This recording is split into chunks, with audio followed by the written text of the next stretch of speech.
Hi students, welcome to RC Reddy IAS study circle. ఈరోజు మనం discuss చేయబోయే topic supreme court's uniform definition of Aravalli hills.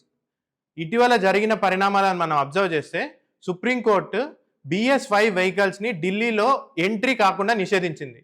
So అదే టైంలో Aravalli డెఫినేషన్ని relax చేస్తూ పొల్యూషన్ ఇంక్రీజ్ కావడానికి కారణమవుతుందా? సో ఇంకో సందర్భం మనం అబ్జర్వ్ చేస్తే సుప్రీంకోర్టు రీసెంట్గా చీఫ్ జస్టిస్ తన బెంచ్ నుంచి 1 అవర్ నేను ఢిల్లీ పొల్యూషన్ వీధిలో వాక్ చేస్తే నాకు చాలా చెస్ట్ పెయిన్, లంగ్ డిస్కంఫర్ట్ వచ్చిందని చెప్పాడు. సో అదే టైంలో ఆరావళి డెఫినేషన్ రిలాక్స్ చేయడం వల్ల పొల్యూషన్ ఇంక్రీజ్ కావడానికి కారణమవుతుంది. సో ఇంకో సిచ్యువేషన్ మనం అబ్జర్వ్ చేస్తే ఢిల్లీలో రీసెంట్గా మెస్సీ వచ్చినాడు కదా, మెస్సీ వచ్చినప్పుడు ఢిల్లీ సీఎం ఫెలిసిటేషన్ చేస్తుంది మెస్సీని. ఆ టైంలో క్రౌడ్ ఏక్యూఐ అని అరవడం స్టార్ట్ చేసినారు, ఎయిర్ క్వాలిటీ ఇండెక్స్. సో ఢిల్లీలో ఎయిర్ క్వాలిటీ అంత పూర్గా ఉంది కాబట్టి వాళ్ళు ఆ స్లోగన్స్ రైజ్ చేశారు. ఈ ఆరావళి డెఫినేషన్ని ట్వీక్ చేయడం వల్ల ఈ పొల్యూషన్ లెవెల్స్ ఇంకా ఇంక్రీజ్ అవుతాయా? సో అవన్నీ మనం చూస్తాం నెక్స్ట్. బిఫోర్ ప్రొసీడింగ్ అహెడ్ మనం ఏమేమి డిస్కస్ చేస్తామంటే ఈ టాపిక్లో ఆరావళిస్ ఇంపార్టెన్స్ డిస్కస్ చేస్తాము, దాని తర్వాత సుప్రీంకోర్టు డెఫినేషన్ గురించి డిస్కస్ చేస్తాము, సెంట్రల్ ఎంపవర్డ్ కమిటీ ఇచ్చిన రికమెండేషన్ డిస్కస్ చేస్తాము, way forward conclusion. Aravallis geological, economic, ecological importance ఉంది. జాగ్రఫిక్ ఇంపార్టెన్స్ చూస్తే ఆరావళిస్ 670 కిలోమీటర్స్ రన్ అవుతుంటుంది. గుజరాత్, రాజస్థాన్, హర్యానా, ఢిల్లీ. ఈ ఢిల్లీలో రాయసీనా హిల్స్, రాష్ట్రపతి భవన్ ఆరావళి హిల్స్ పైనే ఉంది. ఈ సౌత్ వెస్ట్ మాన్సూన్ ఉంది కదా, సౌత్ వెస్ట్ మాన్సూన్ ఈ ఆరావళి రేంజెస్కి ప్యారలల్గా వెళ్తుంది. ప్యారలల్గా వెళ్ళి మనకు ఉత్తరాఖండ్, హిమాచల్ ప్రదేశ్ ఇక్కడ రైన్ఫాల్ ఇస్తుంది. కానీ కొంత సౌత్ వెస్ట్ మాన్సూన్, ఈ మాయిస్ట్ విండ్స్ ఈ ఆరావళి రేంజెస్కి తగిలి పైకి వెళ్ళి కండెన్స్ అయ్యి, కూల్ అయ్యి, కండెన్స్ అయ్యి మనకు రైన్ఫాల్ ఈ ఈస్టర్న్ పార్ట్ ఆఫ్ రాజస్థాన్లో రైన్ఫాల్ ఇస్తుంది. సో అందుకని ఈస్టర్న్ పార్ట్ ఆఫ్ రాజస్థాన్ మనకు semi arid to humid reason ఉంటుంది. ఈ western part leeward side, rain shadow reason side ఉంది కాబట్టి ఈ సౌత్ వెస్ట్ మాన్సూన్కి ఇక్కడ రైన్ఫాల్ అనేది పడదు.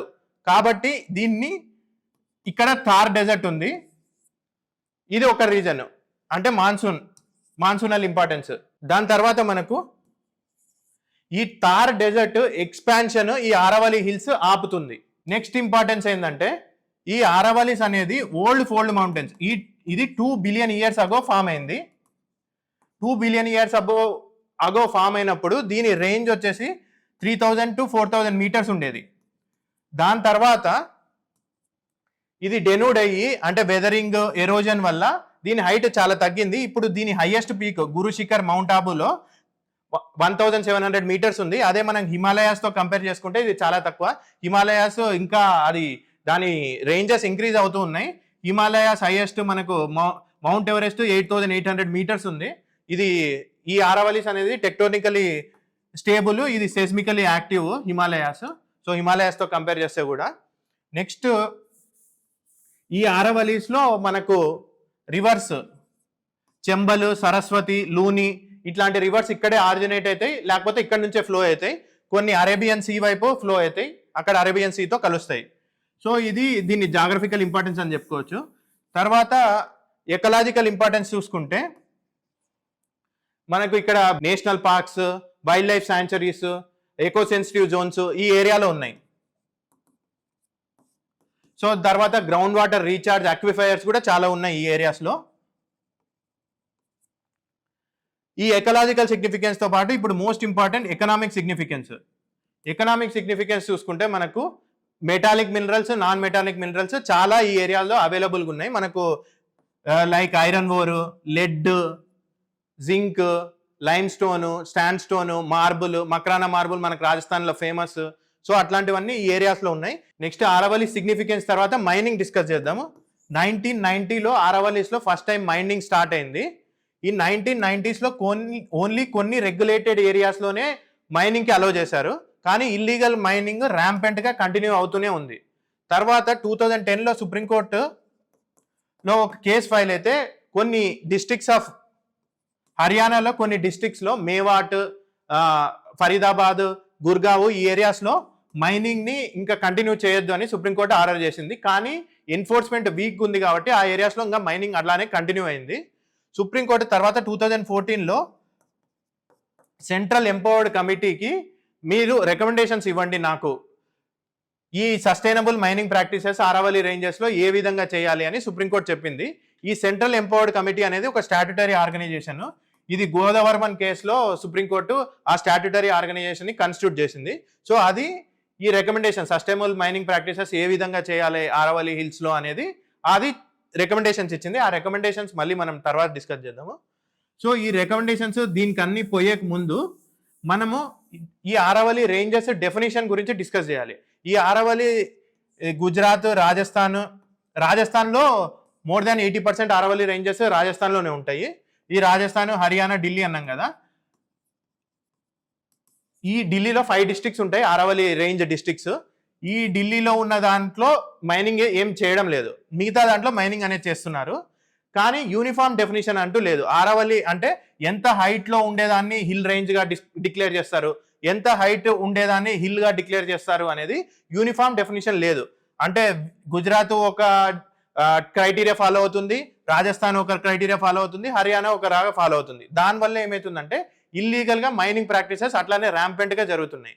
సో కానీ ఫస్ట్ టైం రాజస్థాన్ 2002లో ఒక కమిటీ కాన్స్టిట్యూట్ చేసి సో ఈ హిల్ రేంజ్ అంటే దేన్ని హిల్ రేంజ్ అంటారు అని చెప్పమని ఒక కమిటీని కాన్స్టిట్యూట్ చేసింది. ఆ కమిటీ 2010లో తన రిపోర్ట్ ఇచ్చింది. ఆ రిపోర్ట్ ప్రకారం రాజస్థాన్ ఆ హిల్ రేంజ్ ని డెసిగ్నేట్ చేయడం స్టార్ట్ చేసింది. ఈ 2010 committee Richard Marley landscape classification. So ఒక ల్యాండ్స్కేప్ క్లాసిఫికేషన్ ఉంటుంది. ఆ ల్యాండ్స్కేప్ క్లాసిఫికేషన్ బేసిస్ లో ఈ ఆరావళి హైట్ ని అది డెసిగ్నేట్ చేసింది. సో ఏం చెప్పిందంటే ఎనీ ల్యాండ్ ఫామ్ దాని ఎలివేషన్ అబోవ్ 100 మీటర్స్ ఉంటే దీన్ని ఆరావళి హిల్ గా కన్సిడర్ చేయొచ్చు అని ఆ కమిటీ చెప్పింది. అది రాజస్థాన్ గవర్నమెంట్ యాక్సెప్ట్ చేసింది. ఇది ఎక్కడి నుంచి దీన్ని హిల్ రేంజ్ గా చూస్తారంటే ఈ లోయెస్ట్ కాంటూర్. సో ఎక్కడి నుంచి అయితే ఈ హిల్ పైనకి వెళ్తుందో ఈ లోయెస్ట్ కాంటూర్ నుంచి అది హిల్ గా చూడొచ్చు అని చెప్పేసి ఆ కమిటీ చెప్తే రాజస్థాన్ గవర్నమెంట్ యాక్సెప్ట్ చేసింది.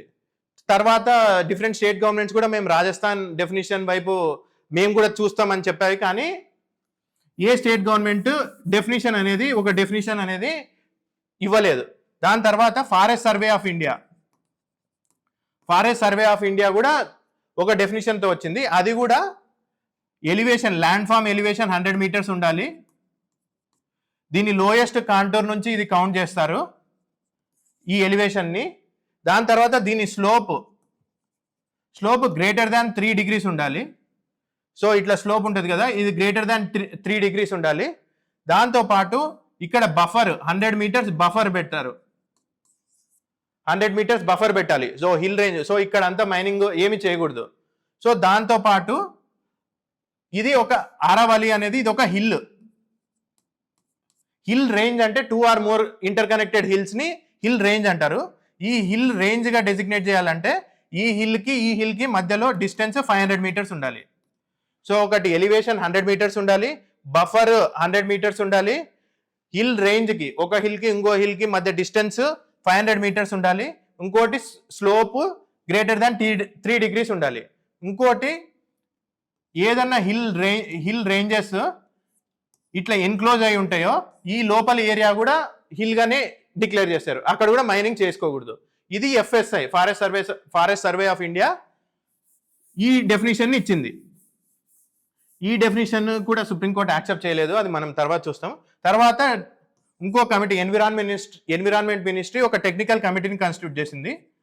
ఆ టెక్నికల్ కమిటీ ఏం చెప్పిందంటే ఈ హిల్గా ఏదన్నా డెసిగ్నేట్ చేయాలంటే దీని elevation landform elevation height 40 metres ఉండాలి, దీని స్లోప్ 4.75 degrees ఉండాలి. ఇది టెక్నికల్ కమిటీ చెప్పింది. దాని తర్వాత సుప్రీంకోర్టు 2014లో ఎన్విరాన్మెంట్ మినిస్ట్రీతో ఒక కమిటీని కాన్స్టిట్యూట్ చేసింది. దీంట్లో ఎన్విరాన్మెంట్ మినిస్ట్రీ సెక్రటరీ ఉంటారు. Already forest survey of India definition ఇచ్చింది కదా, forest survey of India officials ఉంటారు, geological survey of India officials ఉంటారు, తర్వాత స్టేట్ గవర్నమెంట్స్ నుంచి అఫీషియల్స్ ఉంటారు. సో వీళ్ళందరూ కలిసి ఒక డెఫినేషన్ ఇచ్చారు, అదే సుప్రీంకోర్టు యాక్సెప్ట్ చేసింది. ఆ సుప్రీంకోర్టు యాక్సెప్ట్ చేసిన డెఫినేషన్ ఏంటంటే హిల్ సో లోయెస్ట్ కాంటూర్ నుంచి ఏం తీసుకోలేదు ఇది, లోకల్ రిలీఫ్ నుంచి. సో మీన్ సీ లెవెల్ నుంచి కాదు, లోకల్ రిలీఫ్ నుంచి. సో మీన్ సీ లెవెల్ అంటే మనం ఇక్కడ నుంచి చూసుకోవచ్చు, లోకల్ రిలీఫ్ కొంచెం హైట్ లో కూడా ఉండొచ్చు. సో ఫర్ ఎగ్జాంపుల్ ఇది మీన్ సీ లెవెల్ అనుకో, లోకల్ రిలీఫ్ ఇంత హైట్ ఉండొచ్చు, ఇక్కడ నుంచి కౌంట్ చేస్తారు. సో ఇది ఒక 40 మీటర్స్ ఉందనుకోండి, ఇది ఒక 120 మీటర్స్ ఉందనుకోండి హిల్. ఇప్పుడు ఓవరాల్ హైట్ ఇక్కడ నుంచి కౌంట్ చేస్తారు, అంటే 80 మీటర్స్ అవుతుంది. సో 120 - 40 80 మీటర్స్ అవుతుంది. సో ఇక్కడ మైనింగ్ ప్రాక్టీసెస్ చేసుకోవచ్చు అకార్డింగ్ టు సుప్రీంకోర్టు. అంటే సుప్రీంకోర్టు ఎలివేషన్ 100 మీటర్స్ ఉండాలి, స్లోప్ గ్రేటర్ దాన్ 3 degrees ఉండాలి. ఇది హిల్ రేంజ్ని సేమ్ ముందు చెప్పుకున్నట్టు 500 మీటర్స్ డిస్టెన్స్ ఉంటే 2 హిల్స్కి దీన్ని హిల్ రేంజ్గా డెసిగ్నేట్ చేయడం జరిగింది. సో సుప్రీంకోర్టు లేటెస్ట్ డెఫినేషన్ ప్రకారము 100 మీటర్స్ ఉండాలి, slope greater than elevation, landform elevation 100 metres ఉండాలి, స్లోప్ గ్రేటర్ దాన్ 3 మీటర్స్ ఉండాలి, హిల్ రేంజ్ మధ్య డిస్టెన్స్ 500 మీటర్స్ ఉండాలి. సో ఇది సుప్రీంకోర్టు యాక్సెప్ట్ చేసింది దీని డెఫినేషన్. దీని ప్రకారము మనకు రాజస్థాన్లో మామూలుగా 20 మీటర్స్ హైట్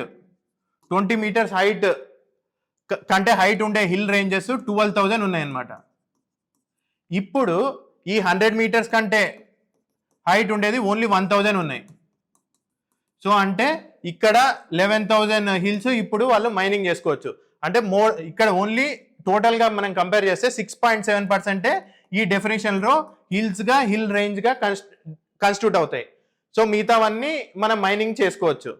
సో ఈ విధంగా సుప్రీంకోర్టు ఈ డెఫినేషన్ వల్ల డైల్యూట్ చేసిందని చాలామంది ఎన్విరాన్మెంటలిస్ట్ వాదిస్తున్నారు. సో నెక్స్ట్ మనం చూస్తే, సో ఆల్రెడీ మనం ఎఫ్ఎస్ఐ డెఫినేషన్ చూడడం జరిగింది, slope, foot hill buffer, so inter hill distance. So ఇంకోటి ఈ ఎన్క్లోజ్డ్ ఏరియా లోపల ఉండేదాన్ని కూడా హిల్లో భాగంగానే చూస్తాము. సో అది ఎఫ్ఎస్ఐ డెఫినేషన్ ఆల్రెడీ డిస్కస్ చేసాము. సో సుప్రీంకోర్టు డెఫినేషన్ ముందే డిస్కస్ చేసాము మనము. సుప్రీంకోర్టు డెఫినేషన్ యూనిఫామ్గా ప్రతి స్టేట్కి అదే అప్లికబుల్ అవుతుంది. సో సుప్రీంకోర్టు ఏమని చెప్పిందంటే, ఇంకా ఆల్రెడీ ఇచ్చిన లీజెస్ ఉంటాయి కదా, ఫ్రెష్ లీజెస్, ఈ మధ్య కాలంలో ఇచ్చిన ఫ్రెష్ లీజెస్ అవన్నీ పాస్ చేస్తున్నామని చెప్పింది. ఇప్పుడు చాలా రోజుల నుంచి మైనింగ్ కంటిన్యూ అయి ఉంటుంది కదా, వాళ్ళు లైసెన్స్ తీసుకున్న వాళ్ళ మైనింగ్ కంటిన్యూ అవుతుంది, కానీ ఫ్రెష్ లైసెన్సెస్ ఇవ్వద్దు అని చెప్పింది. సో ఎందుకు చెప్పిందంటే, సెంట్రల్ ఎంపవర్డ్ కమిటీ ముందే చూసినాం కదా, సెంట్రల్ ఎంపవర్డ్ కమిటీ కొన్ని రికమెండేషన్స్ ఇచ్చింది, అది కూడా సుప్రీంకోర్టు యాక్సెప్ట్ చేసింది. సెంట్రల్ ఎంపవర్డ్ కమిటీ ఏం రికమెండేషన్ ఇచ్చిందంటే, మేనేజ్మెంట్ ప్లాన్ ఉండాలి for sustainable mining. So mining practices సైంటిఫిక్గా సస్టైనబుల్గా చేయడానికి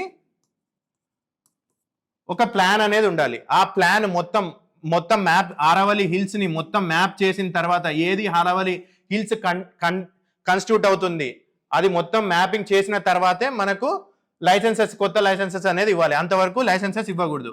ఈ మేనేజ్మెంట్ ప్లాన్ ఎవరు చేయాలంటే, Indian council for forestry research and education ఈ మేనేజ్మెంట్ ప్లాన్ చేయాలి.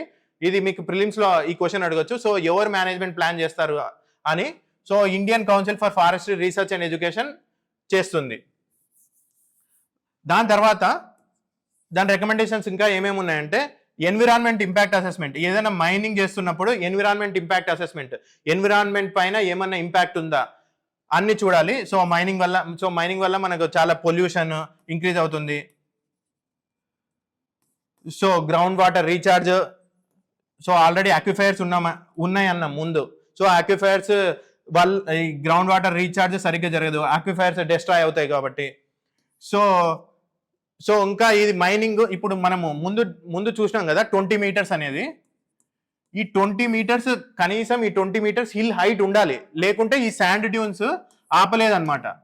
ఈ వెస్టర్న్ సైడ్ నుంచి శాండ్ డ్యూన్స్ వస్తాయి కదా, ఈ శాండ్ డ్యూన్స్ ని ఆపాలంటే అట్లీస్ట్ హైట్ 20 మీటర్స్ అని ఉండాలి. సో అట్లా లేకుంటే ఆ శాండ్ డ్యూన్స్ కూడా ఆపలేదు, ఈ థార్ డెజర్ట్ ఎక్స్పాండ్ ఇంకా అవుతుంది.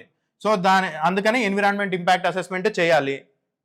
సో దాని తర్వాత ఇక్కడ శాండ్ క్వారీయింగ్, శాండ్ మైనింగ్ ఇవన్నీ చాలా జరుగుతాయి ఆ ఏరియాస్లో.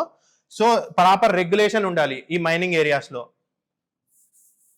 సో దాంతోపాటు మనకు ఇంకో రికమెండేషన్ ఏం చేసిందంటే, ఈ ఇన్వైలేట్ ఏరియాస్ ఉంటాయి కొన్ని,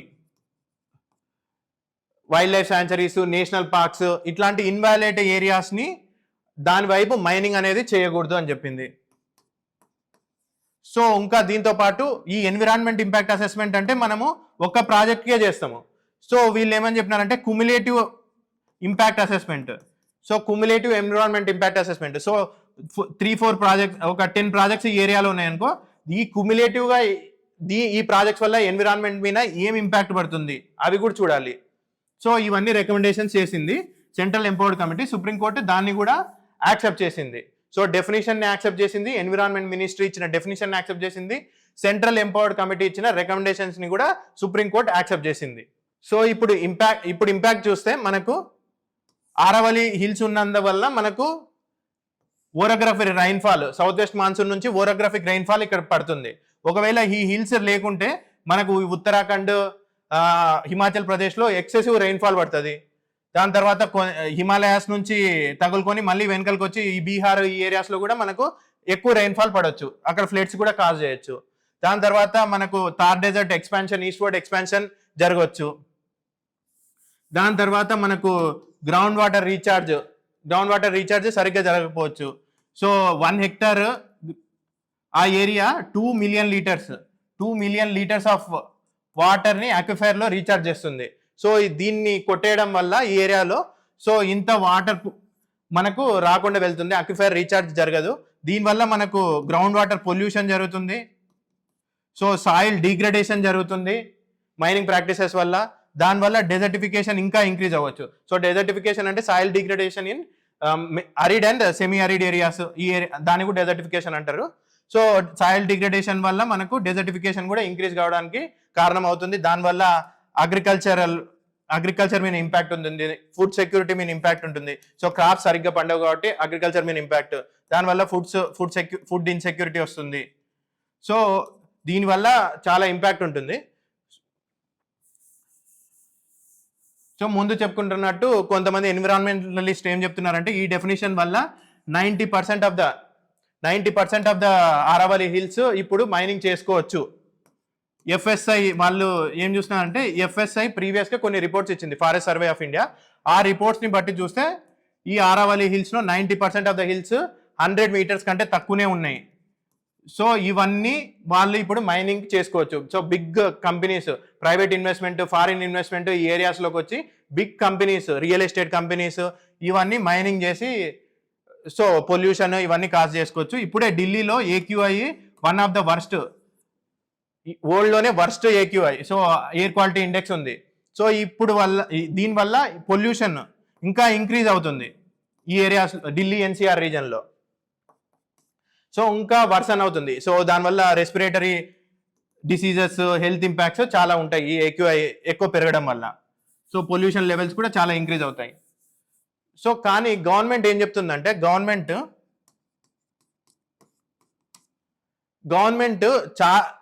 ఇలా డెసిగ్నేట్ చేయడం వల్ల మేము ఓన్లీ 100 మీటర్స్ని హిల్గా, 500 మీటర్స్ని హిల్ రేంజ్గానే కాదు, మొత్తం ఒక ఎన్క్లోజ్డ్ ఏరియాని మొత్తం ప్రొటెక్ట్ చేస్తుంది. ఇది ఓన్లీ ఈ రేంజెస్ మాత్రమే కాదు, ఈ హైట్లో మాత్రమే కాదు, ఈ హైట్లో ఉండే బఫర్ జోన్స్ కూడా ప్రొటెక్ట్ చేస్తుంది అని ఎన్విరాన్మెంట్ మినిస్ట్రీ చెప్పింది. ఎన్విరాన్మెంట్ మినిస్ట్రీ ఇంకా ఏం చెప్పిందంటే, ఇప్పుడు 29 ఆరావళి డిస్ట్రిక్ట్స్ ఉన్నాయి అకార్డింగ్ టు ఇట్. మామూలుగా అయితే ఇంకో క్రిటిసిజం ఏంటంటే, యాక్చువల్గా 34-35 ఆరావళి డిస్ట్రిక్ట్స్ ఉండాలి. ఈ క్రైటీరియా తర్వాత 29 డిస్ట్రిక్ట్స్కి అది తగ్గిపోయింది. ఫర్ ఎగ్జాంపుల్ ఇప్పుడు మనము UNESCO world heritage site Chittorgarh fort, ఇది సవాయ్ మాధోపూర్ ఆఫ్ రాజస్థాన్లో ఉంది. ఈ సవాయ్ మాధోపూర్ ఆఫ్ రాజస్థాన్లో దీన్ని ఆరావళి రేంజెస్గా డెసిగ్నేట్ చేయలేదు, ఆ ఫోర్ట్నే డెసిగ్నేట్ చేయలేదు ఇప్పుడు. సో నెక్స్ట్ ఇంకా గవర్నమెంట్ ఏం చెప్తుందంటే, 90% ఆఫ్ ద ఏరియా ప్రొటెక్ట్ చేస్తున్నాం మేము అని చెప్తుంది. ఎందుకంటే 25% ఈ national parks, wildlife sanctuaries, eco sensitive జోన్స్లోనే ఉన్నాయి. సో దాంట్లో ఎట్లా మైనింగ్ చేయము.